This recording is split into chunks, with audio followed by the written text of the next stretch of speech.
Beyond the Beltway, hour number two, Eric Cohn filling in this week for Bruce DuMont, along with from the right, Jonathan Greenberg, and I guess from the left, Felix Sharp Caballero.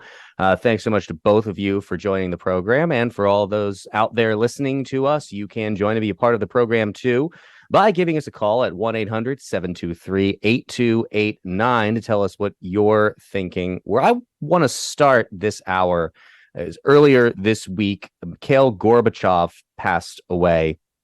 He has the distinction of being the only person ever to hold the office of President of the Soviet Union, which he held from March 15th, 1990 to Christmas Day in 1991, when the office was abolished and the Soviet Union dissolved. With his death this week, it is reignite some conversation about how we should view Gorbachev's legacy in his involvement in the end of the Cold War and the end of the Soviet Union. For Americans, he is certainly a prominent person in the mind when they think about the Cold War and the Soviet Union. I mean, he's the person who introduced glasnost and perestroika and economic reforms. But it is also fair to say that his goal was not what happened. His goal was not the dissolution of the Soviet Union. It was a reform of the Soviet Union. So I think it may be incumbent upon you, if you believe, as Reagan had expressed, that there was something truly evil in that empire, that the goals that Gorbachev was personally after of saving the Soviet Union were ones that were always going to be in tension with you. Jonathan, in the wake of his passing, how do you and how should we view the legacy of Mikhail Gorbachev? I think there is both the historical perspective and the object lesson for us. And the historical perspective is that Gorbachev was a committed member of the Communist Party and committed to the Soviet Union, and that he really bumbled into dissolving the Soviet Union. That is not at all what he intended. But what ended up happening, I think Natan Sharansky, the famous Soviet dissident and Jewish refusenik, who went on to be a government minister in Israel after Gorbachev let him leave the country. Natan Sharansky said it really well this past week. He said that Gorbachev didn't understand that you can't give people just a little bit of freedom, that eventually they want all of it. And Gorbachev thought that he could mollify people with a little bit of openness and a little bit of freedom, and it didn't obviously work out that way. It led to the destruction of the Soviet Union. I will say that those of us who were around when the Soviet Union dissolved and remember watching it on television and seeing Boris Yeltsin and others up on top of the tanks outside of buildings in Moscow, Gorbachev could have ordered those troops to open fire, and he didn't. And the way that the old Soviet Union would have put down that movement would have been through force and through murdering an awful lot of his own people. And to his credit, Gorbachev didn't try to do that. That he once the wave had built, he let it do its work. So I think the object lesson for us, though, goes back to what Sharansky said, that he didn't understand that you can't just give people a little bit of freedom. They want all the freedom. That's absolutely true. But the lesson for us is that that's why you need a mature, responsible citizenry to keep freedom from degenerating into license. And that the only way that you maintain freedom is by making sure that it's in the hands of a citizenry that won't abuse it. And Russia didn't have that citizenry. Russia didn't have that mature polity. And I'm not sure that we do anymore either. Felix, what do you make of the legacy of Mikhail Gorbachev? Well, first of all, Ronald Reagan was not the only one who spoke of the evil empire that existed in the Soviet Union. Hillary Clinton talked about it for 20 years, which is why she caught the wrath of the current leaders of the Soviet of Russia. And Mikhail Gorbachev was one of those leaders that comes along once in a lifetime. He went significantly against the grain to change the political structure of his country, but to maintain the socialist approach that that that the country had always aspired to, rather than the so-called democratic approach. Unfortunately, the hardliners in that case, over a 10-year period, eventually won out. And shortly before his resignation, there was a quasi coup that occurred in Russia, led obviously by hardliner Vladimir Putin. And so we are where we are today. It was not a mistake that Mikhail Gorbachev was given the Nobel Peace Prize, as was Nelson Mandela, as was Martin Luther King, and those other leaders in the world who have come along to serve their purpose and have moved on. He will always be remembered fondly by the world, and I believe that some Russian citizens today wish they had him back. I want you both to answer this question, and Jonathan, I'll go to you first. How much credit does a leader like Gorbachev get for not what they did, but for what they didn't do? As you had pointed out, not only could he have ordered troops to open fire near the end of the dissolution of the Soviet Union, he also could have sent military into the Eastern Bloc, into Eastern Europe to put down the uprisings that were abandoning communist, Marxist, Leninist governance in those areas. So certainly, I think you do get some credit for not doing the awful, evil thing, but how much credit do you get, and especially in light of him being in some circles called, some kind of a liberator? Well, that was really not his intent. He just didn't use the most violent methods possible to put that down. Yeah, I think anytime you have power and choose not to use it, there's a nobility in making that decision. You and I are both on the small government libertarian side of things. Mine is a small L. I think yours is too libertarian, but I think that it's an incredibly noble thing when you have power that you choose not to use. And especially when it's the power to, and I think it would have, the world certainly would have condemned him, taking military action against his own people, but the people who had the power to bring him down wouldn't have. They would have, lockstep supported it, and so I think he deserves a great deal of credit for that. Felix, in about 30 seconds, how much credit does Gorbachev get for the refusal to act in these moments? He gets all the credit in the world. Let's recall that former President Trump wanted to open fire on the Black Lives Matter protesters. And so he gets all the credit in the world for choosing not to use power when he could have. Yeah, there's something interesting, though, that I want to come back to in what Jonathan was saying in the anecdote that he shared about Natan Sharansky. We'll come back to after the break.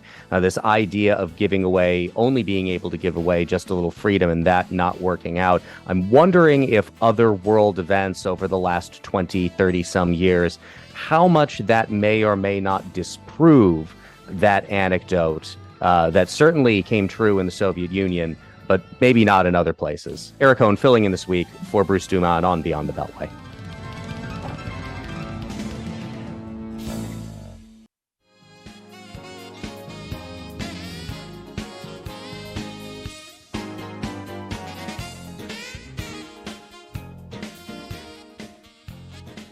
Back on Beyond the Beltway, Eric Cohn filling in this week for Bruce DuMont. And Jonathan, I want to pick up on that Natan Sharansky anecdote that you had shared, because I think right now we get a lot of parallels that are being made, a lot of attempts to analogize and to compare what the Cold War was with the United States' current position vis-a-vis China.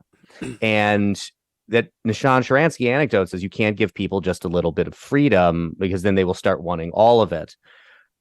To what extent does China disprove that? I mean, you have a incredible market liberalization that happens in China. You have them opening up to world trade. They join the World Trade Organization. You have a growing middle class as a result of the economic reforms that happen in that country, that essentially they abandon communism. They're not committed to the economic program of it in the way that the Soviet Union was. And as a result, a lot of people get less poor, a lot of people get wealthy. China enters the modern world in a way that the Soviet Union was never able to. But arguably, there's less political freedom in China now and less freedom of any kind other than economic. And even within China, there's limitations on economic freedom. Yeah. They were able to give people a decent amount of it and also to keep them away from demanding more in the way that people in the Soviet Union did. What do you make of all that? Well, I think that the Chinese learned from the Soviet implosion. And I think what they learned is that there are more ways to control a population than just through force and coercion. That there's a whole population of people that you can just pay off. You don't need the NKVD going into people's houses in the middle of the night. Not everybody. Some people you have to go into their houses in the middle of the night to shut them up. But a lot of people can be bought off. I've heard this said about Americans too. That one of the things that Chinese officials are always amazed by is how cheap it is to buy Americans, but it's certainly true in their own country. You can motivate an awful lot of people by buying them off, and the Chinese realize that if you make a number of people wealthy, they'll go along with whatever you want, especially if you're able to take it away immediately. Which of course they are. Nobody's free in China, including the wealthy people. The market liberalization has benefited people, but they're not free. It can be taken away at a moment's notice by the Chinese communists, and they'll happily do it if those people grow a conscience. So I think they learned from this. Look, the liberalization of the Soviet Union didn't work. The Soviet Union became Russia, which is now dominated by a strongman dictatorship. A lot of times when you have a citizenry that isn't prepared for liberalization, what you end up with is reversion to the mean of either a strongman or a clerical dictatorship. And in Russia, it's a strongman dictatorship. Well, let me ask you this before I come to you, Felix. Jonathan, when you answer, what would that look like to prepare a citizenry like that? So I think you have elements of that in the conversation surrounding the American withdrawal from Afghanistan. That, if you look at the history of Afghanistan, that 20 years, while to many people seems to be an intolerable amount of time for the United States to be there, arguably was just not enough time to prepare the citizenry of that country, as well as the military and the political class, the governing class of that country, to be a self-sustaining country going forward and to be able to hold off a challenge like the Taliban would have presented, or even to try to outweigh it. What does it take? And do we have the appetite as the United States? Do we have an appetite for that kind of thing anymore? Even if we can look and see like the inability to prepare Russia from the global community's perspective, from the United States perspective, the inability to prepare them for what the future would hold, the inability to prepare Afghanistan for what the future would hold. Is there any appetite for doing what would be necessary to avoid these kinds of horrific outcomes? I think what it takes is the insane accident of history of having George Washington, Thomas Jefferson, John Adams, and James Madison all at the same place at the same time. I think that really is what it takes. Extraordinary leadership. It takes extraordinary founding principles. And then it takes a citizenry that's willing to be led toward those founding principles and maintain them and their institutions. We were lucky that there's a reason that the world isn't populated by, throughout human history by liberal democracies. It's because it's really hard to maintain. It's hard to set up in the first place, and it's really hard to maintain. So if you don't have a culture and a citizenry that's prepared for it, or if you have a culture and a citizenry that doesn't maintain it, it's very hard to hold on to. But I think we see that all over the world now.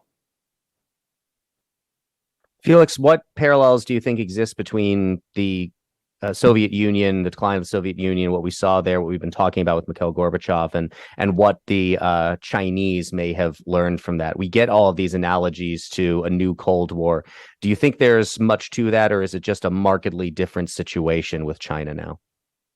Well, what China created for its citizenry and literally created a middle class in 20, 30 years was financial freedom. The Chinese people, and if you visit China, it's visible everywhere, do not have social freedom necessary. They're watched wherever they wherever they transit, and if you speak out of turn, you are taken to the woodshed. So culture does have a lot to do with it. In the United States, we had the American Revolution and an entire population that had won a war in its independence from Great Britain and were of one mindset, and we were ready to move forward. But you take the change in Russia after after years of dictatorship, then along comes Gorbachev, makes changes and goes against the grain rather. He was fighting the establishment and the extreme right wing parties of the Russian socialist system, and so the people were not ready. They were not of one mindset, which created a population of people that were open to ideology and other programmation, if I can use that term. And therein exist the two differences. The Chinese people are of one mindset culturally and socially, and so very easy to as well as the leadership of Xi Jinping as well too. You can't discount that as well too. But the Chinese people have always been of one mindset, and so they continue to be. Jonathan, what you said earlier about the Chinese finding it amazing how cheaply they can buy Americans. When I introduced myself in the last hour, I mentioned this documentary film that the Acton Institute has produced about the Hong Kong dissident Jimmy Lai. And one of the things that I have always expressed when I have been going around the country with this film and talking to audiences about it, when I usually get a question of something like, is there anything that makes me hopeful or optimistic? And usually the answer that I give to that is there were people who spied for the Soviet Union and Americans who spied on behalf of the Soviet Union. And they did so largely because of an ideological commitment to the project of the Soviet Union. There are Americans who spy for China. They do it for money. And money certainly is powerful, but it is not the kind of thing that overwhelms you, I believe, in the same way that ideology does, that the commitment to some abstract ideal of what is the good commits you to the things that you will do on its behalf. So in that sense, even though China seems to be so enormous and just such an incredibly enormous player on the scene, which they absolutely are, the fact that it is based so much of it on money and the ability to either buy people off or how much money corporations, the NBA, see that they can make in China, I think has at least the potential to be its downfall. Does that seem like it makes any sense? Yes, except that the amount of corruption that the Chinese Communist Party has been able to bring about in American institutions over the last several decades really is staggering. Not just our financial institutions, but corporations and the like, but also our cultural institutions. You mentioned the NBA. The amount of corruption in those institutions really is staggering, and the amount of control that they've been able to have. I will say quickly, there was a kerfuffle when the first advertising pictures from Top Gun Maverick came out that Tom Cruise's bomber jacket had a patch from Taiwan taken off of it to appease the Chinese. You remember that? And in the movie, it's there. So at some point, they decided that the movie that they were making was a pro-American movie, and screw the Chinese. And I remember seeing that in the theater and immediately saying, "Well, good, that's great. Maybe this is the beginning of those institutions fighting back." I certainly hope that it is. Felix. Yeah, I think we've seen very little examples of those institutions in the United States fighting back. And an excellent example of that is United American Delta Airlines. The American airline industry was required about 2 years ago by China if you were flying to Taiwan to reflect that it was China rather than Taiwan. Mm-hmm. And if they did not do that, then they would not be able to fly to China. And the American airline industry capitulated. And so if you fly to Taiwan, unless you're taking a charter or your own plane, you are flying to China. Yeah, and let me just say there's nothing too petty for the Chinese to throw a tantrum about. Nothing is too petty for them to freak out about. They'll freak out every little thing. Yeah, the funny part too of the resolution of that Top Gun Maverick anecdote is that apparently when they had a chance to screen the film, they came back and said, "Well, this is just too pro-American military," and it's Top Gun. Right. How are you going to make it not pro-American military, which was eventually where this was inevitably going to fall apart. But yet it is a small symbol of beginning to some kind of a beginning change there that could turn into something else. Eric Cohn filling in this week for Bruce DuMont on Beyond the Beltway. We'll be back in a minute.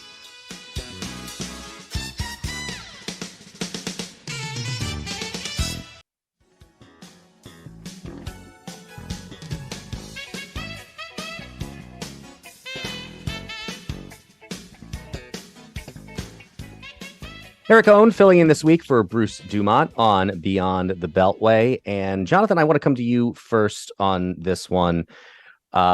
The headline that I'm reading here from CNN, Iran's response to nuclear deal, quote, not constructive, U.S. State Department says. That is from 2 days ago in regard to the negotiations the Biden administration, through other parties, have been in with the nation of Iran, trying to resurrect the Obama-era nuclear deal that they had with Iran that was subsequently abandoned by the Trump administration. I know you follow all of this very closely, so why don't you update us all on what is the current status of the negotiations on a new nuclear deal? What could it potentially look like? What do we know about it? Where does it all stand right now? So the easy one to answer is what do we know about it, which is not very much. I mean, we've heard reports, but those could just as easily be part of a negotiating tactic as they could be things that are actually in the kind of the contours of a deal. What's been reported is that there are billions of dollars in sanctions relief for the Iranian Revolutionary Guard Corps, which is the elite military unit, which is actually a terrorist organization that largely runs the Iranian economy. So billions in sanctions relief for their senior leadership. There's apparently a revocation of the conventional arms ban in terms of selling conventional weapons to Iran. So countries would be able to sell whatever conventional weapons they want to Iran, which right now is illegal. There's no inspections regime in the deal for the International Atomic Energy Agency, which under the Nuclear Non-Proliferation Treaty, which Iran is still a signatory member of, they should have some kind of inspections regime, and that's not on the table as part of this deal. And there's no plan to send any of the details to Congress, which is actually required by law. There was a law passed in 2015 called the Iran Nuclear, I don't remember what it is though. I remember what the R stands for. It's INRA is the, but they're required to send the details to Congress, and Congress has to vote up or down on it. There's no plan to do that. 50 House Republicans and Democrats, a bipartisan letter was sent to the Biden administration urging them to follow the law and send whatever Iran deal comes through to Congress, and there's been no response. Listen, my position on this hasn't changed in 7 years. We shouldn't be negotiating with them. They're a signatory member of the Nuclear Non-Proliferation Treaty. They have obligations under that treaty. They are under, I don't remember how many it was. They were the United Nations Security Council resolutions that were sanctioning Iran for its behavior in violation of their treaty obligations were rescinded with the Iran deal in 2015. Shouldn't have been. Iran prior to that was in violation of its treaty obligations, and you don't negotiate with someone who's violating their treaty obligations. That's like saying that I can get in trouble for stealing, and the judge says, I'm going to send you to jail, and I say, actually, I don't think so, let's negotiate. It doesn't work that way, right? If you're in violation of something, you get punished for it. You don't negotiate your way out of it. So we shouldn't have been negotiating with them in the first place. We shouldn't be negotiating now. The person that we've sent to negotiate is Wendy Sherman, who is the architect of every terrible international agreement that we've had over the last 20 years. She's the one who negotiated the nuclear deal with North Korea that worked out so very well. It's just, it's regurgitating these incompetent people trying to sell you a used car and, what do I have to do to get you in this used car? I'm sure there will be some kind of a deal that will come through. I'm sure that it will be handled exactly the same way the Iran deal was, where it's over the objection of a majority of Americans, bipartisan majorities in Congress. And I have no idea why they keep doing this other than I can't imagine they think it's a good idea. It's going to actually keep Iran from getting nuclear weapons. It guarantees Iran will get nuclear weapons. But for some reason, this is the Obama-Biden foreign policy team's favorite thing to do, and will be yet another disaster. Felix, should we be negotiating with Iran? We are one world, and the pandemic and the COVID virus has blatantly revealed that to us. Iran will have nuclear weapons, whether we negotiate or not.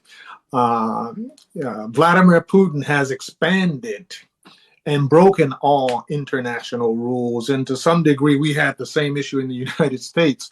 All rules have been thrown out with the baby in the bathwater. And if we don't negotiate, and the other important thing there is that Israel will have a significant say. And depending on timing and the negotiation of this deal, we may or may not get it done before the next presidential cycle. But we should be negotiating with Iran, because we're one world, and we have to begin to have discussions about nuclear weapons, how and how they should not be used, and place some standard and control system in place to safeguard the entire world. Jonathan, your response? Yeah, I mean, I think that's a lovely sentiment. It assumes good faith on the part of the people who are doing the negotiating. Iran's never demonstrated that. Iran has been altogether happy to break every agreement they've ever made, including the Nuclear Non-Proliferation Treaty, which they've repeatedly violated, including the Iran deal, which they were in violation of the day it went into effect, and they've been in violation of it ever since. So this is a regime that's hell bent on obtaining nuclear weapons because their national ethos requires it. They are the largest state sponsor of terror in the world. They are a huge net exporter of terrorism. They will export nuclear terrorism if they're allowed to get nuclear weapons, which they can't be allowed to do. And of course, we can stop them. The United States could stop them fairly easily militarily. There would be obviously blowback, significant blowback, but it could be militarily done. But that's the only way that we're going to do it at this point, because they've decided to obtain nuclear weapons, whether we like it or not.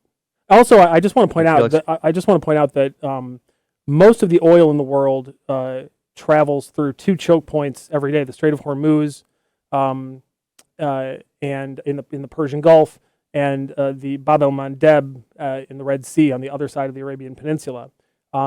Iran will effectively have control of both of those checkpoints through bases in Yemen and Djibouti, and of course in Iran. And if they're a nuclear power, you can't just go out and sink their ships, right? You can sink a non-nuclear power's ships. You can't just go around messing with nuclear powers. So if Iran controls both of those choke points where most of the world's oil travels through, and they're a nuclear power and you can't mess with them, think about what that does to international trade generally and specifically to oil. It's a nightmare. We can't allow them to have nuclear weapons. We can't. I want to bring this, Felix, I'm going to go to you. I want to bring this back afterwards to an American political question, but go ahead. So we've come to the point where we can't resolve differences through war. That is plainly obvious. And the United States can control Iran through military action. What are we going to do? Use a nuclear weapon against them?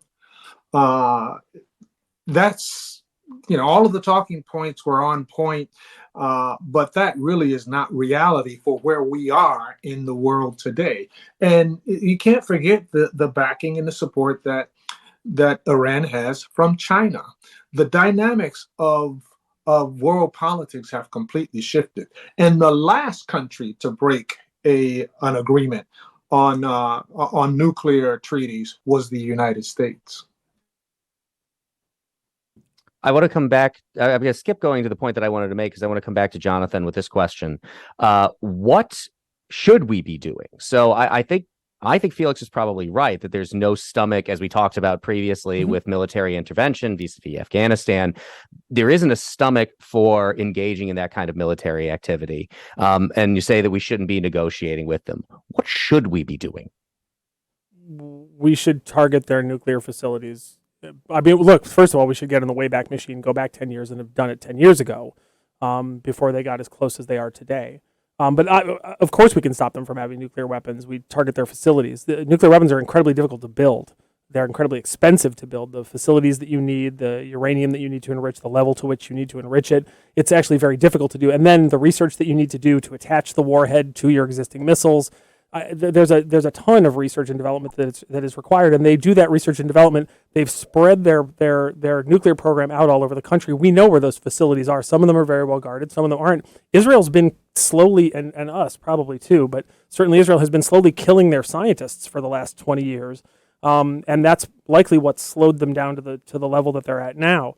But that's and Stuxnet, the cyber program that was spinning their centrifuges much slower than was being reported to the Iranians. So there are things that we and the Israelis have done to slow them down, but that's not going to work long term. If either we target their facilities militarily or we start getting used to the idea of them having a bomb. You can negotiate about whatever you want. I mean, ultimately that's about you're negotiating over how slowly and how politely they'll get nuclear weapons. Do either of you, though, think that there will be enough of an appetite for that kind of military action? No. Absolutely not. So are we just then resigning ourselves to the idea that Iran is going to get a nuclear weapon? Yes. And because I imagine if you went out and asked average people about that, they're not going to be happy with that either. And a sense here, you get to the problem, right? You get to the dilemma, and that all the choices in life are between competing good things and competing bad things, because the choice between a good thing and a bad thing isn't a choice at all. Yes, we'll regret. And so that's exactly why we get back to the negotiation table and start to have conversation about this subject matter in order to avert nuclear weapon. They are going to develop nuclear weapons eventually, one way or the other. Better to be at a table having a discussion about the use of nuclear power than to be isolated from one another, waiting to see who's going to push the button first. Well, I look forward. Jonathan, 30 seconds. Yeah, I look forward to saying "I told you so" while slathering myself with 1,000,000 SPF sunscreen. Well, you'll need to let us know where we get 1,000,000 SPF sunscreen, because I assume we're not going to be importing that from China anytime soon. But yes, an incredibly difficult problem that I don't know that we have figured out how to deal with, and especially if you're correct that there is no appetite for either of the solutions, that either of them are going to work out, then it will be interesting to see what transpires here in the near future. Eric Cohn filling in this week for Bruce DuMont on Beyond the Beltway.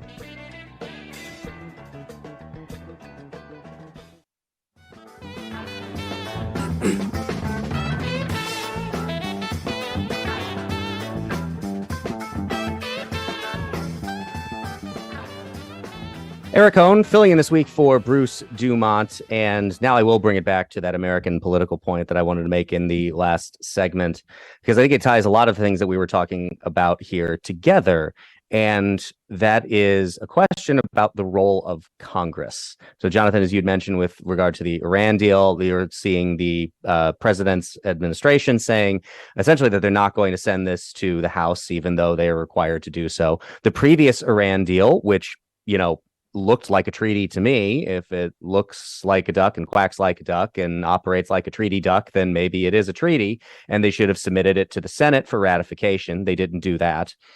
You see President Biden taking the action he did on student loan relief, which is, as Jonathan, you noted, something that is probably unconstitutional because the president does not have that power. You can go back through plenty of previous administrations, even in the kind of pendulum swings that I talked about earlier, of so many of these things being done through executive order and then being undone immediately by the next president. How much, Jonathan, does the diminished role of Congress make all of these problems worse? Well, it does make them all worse. The only caveat that I would add to that is that Congress is so full of talk radio wannabes that maybe it's not worth sending it to Congress, but of course they should, and Congress should be full of people who could take those things seriously and either pass them or not. It means that one administration crafts a deal. It doesn't go through the treaty process. It doesn't have any force in American law. It can just be canceled by the next administration, which is what Trump did to the Iran deal, thankfully, and what the next Republican administration will do to whatever Iran deal Biden crafts. It's an absurd way to make policy. We have a treaty stipulation in the Constitution for a reason. That's how we should engage with foreign countries. We should do it by American law. But also we have a totally toothless, Congress focused on infotainment and not on governing. And so, they have largely made, the institutions have largely made their own beds. You feel like what impact do you think this is having with Congress being willingly or unwillingly cut out of all of this? I mean, again, as I said, we see this through numerous presidential administrations. It's not like this is something unique to President Biden. Exactly, and I would agree with you. We have become accustomed to governing by executive order at the federal level, and Congress has been left to its own devices. And as Jonathan mentioned, a lot of talk radio wannabes, a lot of individuals who are simply positioning themselves for high office or enriching themselves in one way, fashion, or the other. The problem is that our democracy has come to a grinding halt. And the next several years, especially this midterm election, and eventually the next presidential cycle will determine what direction we go in and whether there will continue to be conflict in the American system of governance. But it is through executive order. And the previous administration, Donald Trump, the Obama administration, through executive order, everything Obama did, Donald Trump reversed, whether it was the Iran treaty, the steps that he took on Cuba, Obamacare, everything that the previous administration did, he attempted to reverse. And interestingly enough, this administration has been slow to reverse many of those things. The focus primarily was saving Obamacare, but we still have not come back to the middle. Yeah, the changes that the Trump administration made to refugee policy, any number of things that Trump also, bump stocks were banned by executive order. This has become the new way that we govern. And it's certainly not just Democrats. Republicans have done it too. But the reality is, if the Democrats are going to do it, Republicans are going to respond. And Biden just overturned all of the executive orders that Trump did on day one, and the next Republican administration will just overturn the same. Simply not true. Felix. That is simply not true. That Biden overturned all of Donald Trump's executive order on day one. Joe Biden has been very slow to make change while he tries to bring the country together. That is simply just not true. Well, let's try to end it here with, is this dysfunction in the federal government, President Biden gave the speech about the threat to democracy. John, is this dysfunction in the federal government, is this the real threat to democracy, that we have an executive branch that is acting larger than its writ, and we have a Congress that should be supreme that is not acting as it is? No. Those are threats, but no, the real threat to democracy is that we have a citizenry that doesn't give a crap about it and isn't doing anything about it and doesn't even know that it's happening because there's a fifth Kardashian show on that's super cool now. So that's the real problem, is that we have people who aren't paying attention. We have people who look at politics as either a lifestyle or as their religion. We have people who are angry and pissed off about politics all the time, but can't name their state legislators. People are very, very interested in what's going on in Washington and not interested in what's going on in Lansing or Springfield, which is where most of the laws are passed that actually deal with your daily life. And we have a citizens problem. Congress is a symptom. Felix, is that the biggest problem? The Kardashians are the ones really to blame here? I could not agree with Jonathan more. That is a huge problem. Participatory democracy. Our voting numbers continue to go down, and our interest in news has gone away, period, because we are watching the Kardashians, and just to bring balance to this, or Steve, I forget the comedian's last name, but we're not focused on the things that we should be focused on. Well, I want to thank both Jonathan and Felix for joining me on the program tonight. And I want to thank Bruce DuMont for handing the microphone over to me for this evening. I had a great time, and I hope everybody in the audience really enjoyed it as well. It was a pleasure talking to both of you gentlemen, and it was a pleasure sharing this program with all the great people who listen to Beyond the Beltway every single week. So incredibly grateful for this opportunity. Thank you so much to Bruce and to the great people at WIND for the great work they do to bring this program to you every week. So once again, Jonathan Greenberg, Felix Sharp Caballero, thanks so much for joining us this evening. Eric Cohn filling in for Bruce DuMont on Beyond the Beltway. Have a safe and happy Labor Day weekend.